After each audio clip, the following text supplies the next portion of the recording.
And ఇంకొకడు ఉన్నాడు, అడుక్కున్నాడు, నాకు ఒక్కసారి కొట్టేసి గెలిపిరా, ఒక్క ఛాన్స్ అని.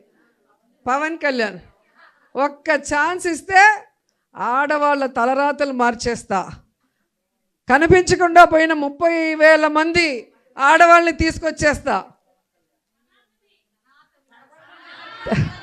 తర్వాత మన వాలంటీర్లు నా అక్కా చెల్లెళ్ళు అందరినీ 10,000 పెంచి మిమ్మల్ని అందరినీ దీవిస్తా అన్నాడు. సుగాలి ప్రీతి పేరు చెప్పుకొని సుగాలి ప్రీతి వాళ్ళ తల్లి కన్నీళ్లతో గెలిచిన పవన్ కళ్యాణ్ ఈరోజు అదే సుగాలి ప్రీతి తల్లి కన్నీళ్లు పెడుతున్నా అపాయింట్మెంట్ ఇవ్వకుండా ఆ కుటుంబానికి న్యాయం చేయకుండా మోసం చేసిన వ్యక్తి. తెలుగుదేశంలో జరిగిన ఇష్యూని, సుగాలి ప్రీతి ఇష్యూని మన ప్రభుత్వంలో తీసుకొచ్చి అంత ఇష్యూ చేశాడు. ఆ కుటుంబానికి జగనన్న న్యాయం చేశాడు, కానీ పవన్ కళ్యాణ్ న్యాయం చేయలేదు. 30,000 మంది కనిపించకుండా పోయారు, ఇంటెలిజెన్స్ రిపోర్ట్ వచ్చిందని చెప్పిన వ్యక్తి 20 నెలలు అవుతుంటే 30,000 మంది కాదు 30 మందిని కూడా తీసుకురాలేదు. మరి ఈరోజు కూటమి ప్రభుత్వంలో ఇంటెలిజెన్స్ పని చేయట్లేదా అని అడుగుతున్నా. ఈరోజు వాలంటీర్ అక్క చెల్లెమ్మలకు 10,000 పెంచడం దేవుడెరుగు, మొత్తానికి ఉద్యోగాన్ని పీకి రోడ్డు మీద పడేశారు. వాళ్ళు ఏడుస్తుంటే కనీసం వాళ్ళ పక్క తిరిగి కూడా చూడలేదు. ఇలాంటి వాళ్ళకి మహిళా దినోత్సవ వేడుకలు జరుపుకునే అర్హత ఉందా అని అడుగుతున్నా. సైలెంట్గా ఉన్నాం కదా, మెగాస్టార్ మెగా ఫ్యామిలీ, మేము సాఫ్ట్ టార్గెట్స్, వీళ్ళని ఏ రాయిచ్చు కొట్టినా మూసుకొని కూర్చుంటారు అనుకోకండి. ఎలా రియాక్ట్ అవుతామో ఎట్లా రియాక్ట్ అవుతామో మాకు కూడా తెలియదు. స్థానాన్ని పరీక్షించద్దు, చేతిలో సెల్ ఫోన్ ఉంది, పిలిస్తే డబ్బులు ఇచ్చి పిలిపించుకునే మీడియా ఉంది అనే వాళ్ళందరూ దయచేసి మా జోలికి రాకండి. బయట ఫ్యాన్స్ ఎవరో ట్రోలింగ్ చేస్తే మాదా బాధ్యత, వెళ్ళి వాళ్ళతో మాట్లాడుకోండి, వాళ్ళ మీద మీరు ఏమైనా యాక్షన్ తీసుకోండి.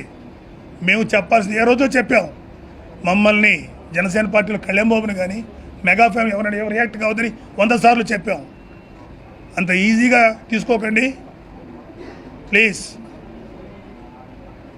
ఇది మీరు ఏమనుకుంటారో తీసుకోండి, పాజిటివ్ తీసుకుంటే పాజిటివ్ తీసుకోండి. వ్యక్తిగతమైన వ్యవహారాలకు వెళ్తారేంటండి, పర్సనల్ లైఫ్లోకి వెళ్తారేంటి? అంటే ఒక వ్యక్తి అన్నాడు, ఒక వ్యక్తిని ఎదుర్కోవడం చేత కాకపోతే వాడి వ్యక్తిత్వాన్ని క్యారెక్టర్ అసాసినేట్ చేస్తారు. అలాంటి సన్నాసులు ఎదవలు ఉన్నారు ఇవాళ కళ్యాణ్ బాబు అనేవాళ్ళు. దయచేసి అర్థం చేసుకోండి. మీరు అనుకున్నంత ఇది కాదు కళ్యాణ్ బాబు తప్పు చేస్తే పబ్లిక్ బహిరంగంగా నిలబడి నేను ఈ తప్పు చేశాను ఒప్పుకోగలిగే దమ్ము నా మొగాడు, నా తమ్ముడు. మీకుందా దమ్ము? మీకు లేదు. వాడు ప్రజల కోసం వదిలిపోయి కనీసం మా తమ్ముడు నాతో మాట్లాడి 6 నెలలు 8 నెలలు అవుతుంది. మా తమ్ముడు నేను డిస్టర్బ్ చేయను. వాడు వెళ్ళిపోయాడు ప్రజల్లోకి, కోట్ల రూపాయలు. మరి ఎందుకురా ఇన్ని కోట్లు వచ్చే డబ్బు, హ్యాపీగా ఉండొచ్చు కదరా, డబ్బులు కూడా నీ దగ్గర లేవంటే మా మాట కూడా కదా, కనీసం చెవులు కూడా పెట్టుకోడు. వెళ్ళిపోయాడు ప్రజల్లోకి, డబ్బులు సంపాదించడం మా వాడికి ఉంది. ఇవాళ ఈజ్ #1 స్టార్. వెళ్ళిపోయాడు. వాడిని అంటారా మీరు? వాడిని తిడతారా? వాడిని విమర్శిస్తారా? విమర్శించండి, పొలిటికల్గా అతను తప్పు చేసి విమర్శించండి. వ్యక్తిగతంగా లైఫ్లోకి వస్తారా? ఎవడి వ్యక్తిగతాలకు వస్తే తవ్వితే ఎవరెవరి ఉంటాయి? ఎవరి ఉండవా? తప్పు చేయని మనిషి అంటూ ఈ భూమి మీద లేడు. ప్రతి వాడు తప్పులు చేస్తారు. వ్యక్తిగతంగా వాళ్ళ లోతులో తవ్వితే అందరూ దొరుకుతారు. దయచేసి అది కాదు కావాల్సింది. అతను ఎంతవరకు మంచిగా చేస్తున్నాడు, చేయట్లేదు, అది విమర్శించండి. ఆయన పెళ్లిళ్ళు, ఆయన భార్యల గురించి ప్రస్తావన అసెంబ్లీ సాక్షిగా చేసుకున్నారు, అక్కడ ఆయన ప్రాతినిధ్యం లేకపోయినప్పటికీ కూడా. అట్లాంటి పదజాలాన్ని ఇవాళ ఎవరు వాడరు. మీకున్నటువంటి భార్యలో, లేదంటే మీ వ్యక్తిగత పవన్ కళ్యాణ్ గారు మీరు అప్పుడు అన్నారు 3-4 భార్యలు, ఇంకా కార్లు మార్చినట్లుగా నెలకొకళ్ళని మారుస్తున్నారు అని చెప్పేసి ఇట్లాంటి మాటలన్నీ మాట్లాడారు పవన్ కళ్యాణ్ గారిని. అట్లాంటి మీ స్టెప్నీల సంభాషణ ఇవాళ అసెంబ్లీలో రాదు. మీకున్నటువంటి ప్యాలెస్ల ప్రస్తావన రాదు. పవన్ కళ్యాణ్ గారు సినిమాకు తీసుకున్నటువంటి రెమ్యూనరేషన్ గురించి మీరు ఎలా మాట్లాడారో అలాగే ఇవాళ మీకున్నటువంటి ప్యాలెస్ల ప్రస్తావన, ప్యాలెస్లో ఉన్నటువంటి గదుల ప్రస్తావన, మీ వివాహేతర సంబంధాల ప్రస్తావన, ఇవి ఏవి కూడా అసెంబ్లీలో రావు అని చెప్పేసి క్లియర్గా హామీ ఇస్తూ అసెంబ్లీకి వెళ్ళండి మహాప్రభో, ప్రభుత్వం ఎప్పుడు ఏకపక్షంగా నిర్ణయాలు తీసుకునేలాగా ఏ ప్రభుత్వానికి కూడా ఉండకూడదు. అది ప్రజాస్వామ్యానికి విఘాతం కల్పించే అంశము. ఒక్కళ్ళే గెలిచినప్పటికీ కూడా వెళ్ళి ప్రభుత్వం తీసుకున్నటువంటి నిర్ణయాలు ఏమైనా తప్పిదాలు ఉంటే వాటిని సరిచేసుకోవాలని వాయిస్ ద్వారా చెప్పాల్సినటువంటి అవసరం అసెంబ్లీలో ఉంది. కాబట్టి సింగిల్గా వెళ్లే సింహం ఇవాళ 11 సింహాలు కలిపి లోపలికి వెళ్ళి కూర్చొని అక్కడ సింహగర్జన చేయండి 11 నియోజకవర్గాల తరపున. అక్కడ మీ ప్రస్తావన, మీ భార్యలు, మీ పిల్లలు, మీ భవనాలు, మీ వ్యక్తిగత జీవితాలకు సంబంధించిన ప్రస్తావన రానివ్వము. అట్లాంటి అగౌరవమైనటువంటి సభలు మేము అక్కడ జరపం. అక్కడ ఉంది చంద్రబాబు నాయుడు గారు, పవన్ కళ్యాణ్ గారు ఆ సభలో ఉందని చెప్పేసి క్లియర్గా చెప్పింది. దీనికి సంబంధించి డిబేట్లలో గౌరవనీయులైనటువంటి వైసీపీ అధికార ప్రతినిధులు కేవలం 3 మాటలు మాత్రమే వినిపిస్తూ, అది కూడా నేను క్లియర్గా అక్కడ ఉంది, మాట్లాడము అని చెప్పేసి మాట్లాడుతూ ఉంటే ఈవిడ మీద యాక్షన్ తీసుకోండి.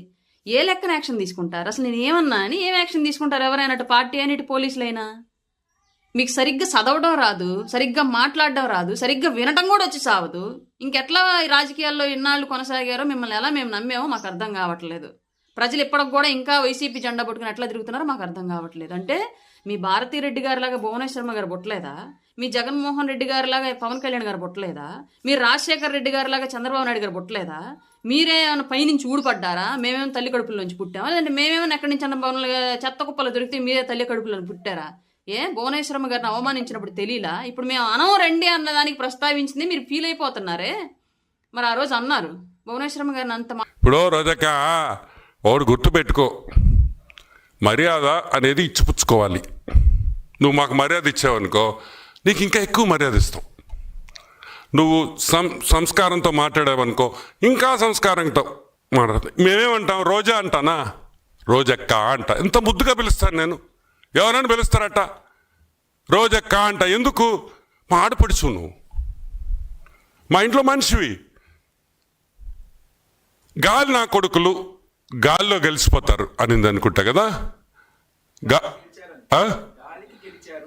గాలి నా కొడుకులు గాలికి గెలిచారు. సరే, నేను చెప్పన్న దానికి రిప్లై అయ్యా. గాలి ముండలు గాలి లేక ఓడిపోయారు. గాలి ముండలు గాలి లేక ఓడిపోయారు. బాగుందా? అవసరమా మనకే? నాకెంత అసహ్యంగా ఉందట మాట్లాడడం. నాకు నచ్చద్దా? గాలి నా కొడుకులు ఏంది? గాలి ముండ అంటే ఏం చేస్తావు? పద్ధతి ఉండబల్లా, రెస్పెక్ట్ ఉండబల్లా రాజకీయాల్లో. అంటే మీ ఇష్టం వచ్చినట్టు మాట్లాడచ్చు. మేమన్నా మాట్లాడితే అని ఆడస్తావు. ఏంది మే?